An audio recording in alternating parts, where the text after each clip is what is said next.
Story tonight, failing grade. The National School Report Card is out, and once again, Detroit Public Schools rank worst in the nation. The findings are troubling. Only 4% of Detroit fourth graders scored proficient in math.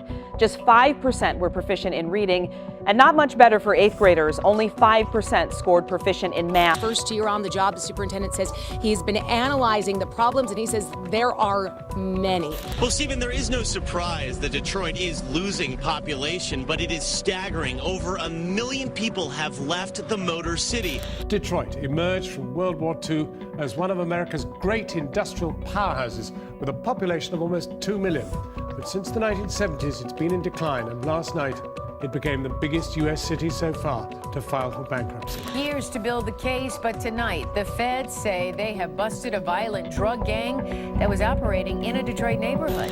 A class full of students needs a teacher, but more than halfway through the school year now, Federal Detroit officers are working together.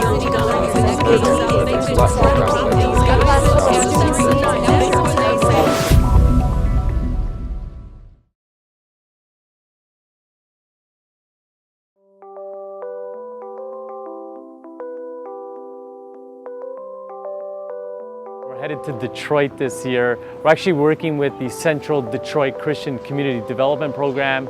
It's going to be an incredible week. We're working with inner city youth, everything from development, mathematics, arithmetic, and everything in between. It's going to be an incredible week. We're super stoked. We're super excited. And what's the week going to bring? We're unsure, but we're sure that we're going to make an impact to the best of our ability and hope to move, inspire, and wow the people in Detroit. Guys, we're just approaching the U.S. border, so we have passports in hand and ready to cross.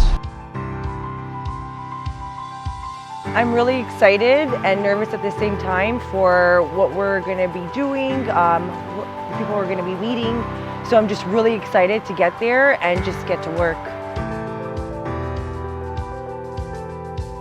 I haven't really had any prior knowledge, and now learning about, the situation that they're in, the housing market, and how a lot of people can't afford living or staying in their homes. It's really sad, but I'm really glad that we had this opportunity to at least make a little bit of a difference.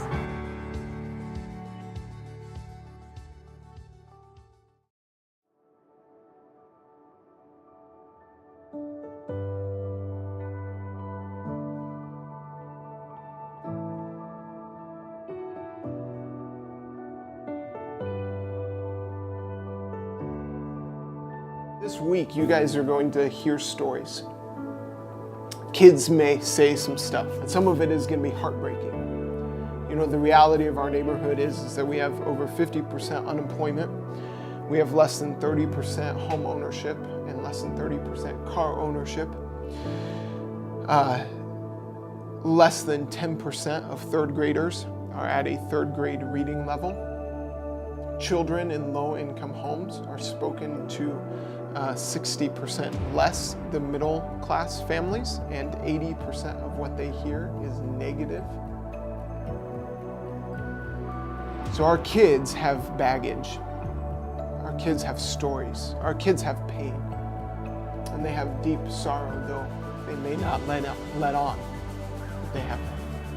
And as our kids maybe open up to that, or even as they maybe open up to some really joyful things, some really exciting things, I encourage you guys, before you try to change their situation, before you try to offer correction, would you just sit with them where they're at?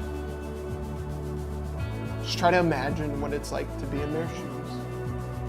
Try to imagine what it's like to experience things that they've experienced, and just feel with them this week.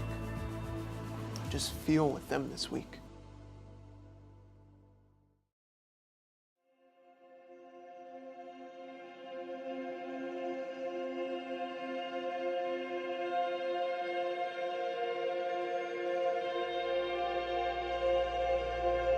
So CDC is a refuge in this neighborhood. All the kids who live in 48202 and all the kids who live in 48206, we're here to provide services to help them better their lives, to be a light in a dark place, and to really give people hope in a place that can be hopeless sometimes. Just being able to see the kids' faces every day is enough for me to get up and come do my job and be a part of this unbelievable community and the unbelievable people who we service here. What I actually hope to take away from this experience is having a sense of gratitude for the things that I have in my life that are going well, being a little bit more sensitive to other people's issues around the world other than myself, stepping out of my comfort zone in order to help someone else that's in need, and just feeling overall that I've actually contributed to something positive in this world. I just love giving back, and when I knew it had to do with kids, I was so excited because I love to be around kids, and that's what drew me to this mission.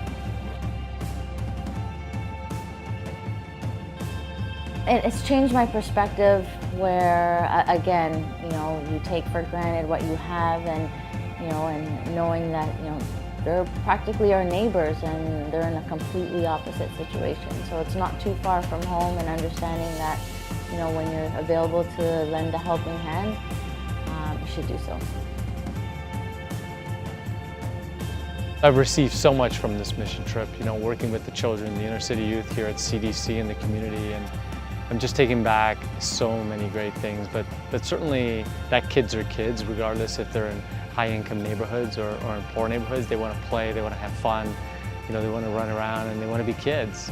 And that we got to have that chance to be with them this week has been just priceless. It's been amazing. In this mission, I did learn about Detroit. I learned about their circumstances. I got to meet so many amazing kids, and seeing that the situation that they're in and how they're just children at heart, and just the teamwork of the Roma team and how we all came together for a great cause, and just spending time together was just amazing overall. Erica, good job. Yes, I was a gymnastics back in the day. It became such a nice experience after the day for us to come back to the house that we had rented and fire up the barbecue, just sort of spend time together chatting and really sharing the stories that we'd experienced during the day. I mean, it was such a social experience right from the very beginning. We would take the kitchen table outside, for example, so that we could have an outdoor barbecue that would last into the late evening. It's those moments that you can't predict. You never know when it's going to happen. It's really what adds another level of magic to the experience.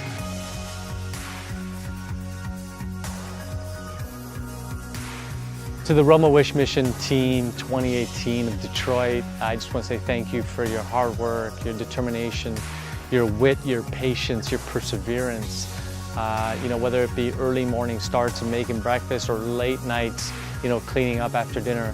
Thank you for taking time away from your life, from your families, and deciding to take this mission with us and making a difference in the name of something greater than what we do every day. So I'm certainly grateful, and I'm blessed to have you all in my life, and I just look forward to many more missions to come. So thank you. Stop putting excuses in your way. Come and do it. If you're not able to do it, please donate. Do what you can. Everyone can help out in their own way. Because without that support, we can't continue doing that. And if people do support us more and more, missions will just get better and better and grow from there.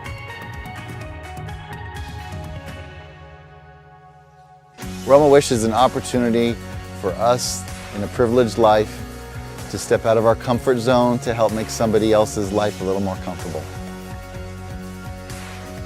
So I'd say to anyone who's interested in maybe volunteering for a trip or doing something like this, I would say 100% go for it. I mean, it is one of those experiences that you will have memories for a lifetime. I would definitely recommend volunteering to anybody. It is, it's always good to be put outside of your comfort zone, and it gives you perspective on how fortunate we are and how much we actually have to those that don't. So I think volunteering is a really great way to spiritually and emotionally check yourself. Get out there, reach out, do something, change lives, make it happen.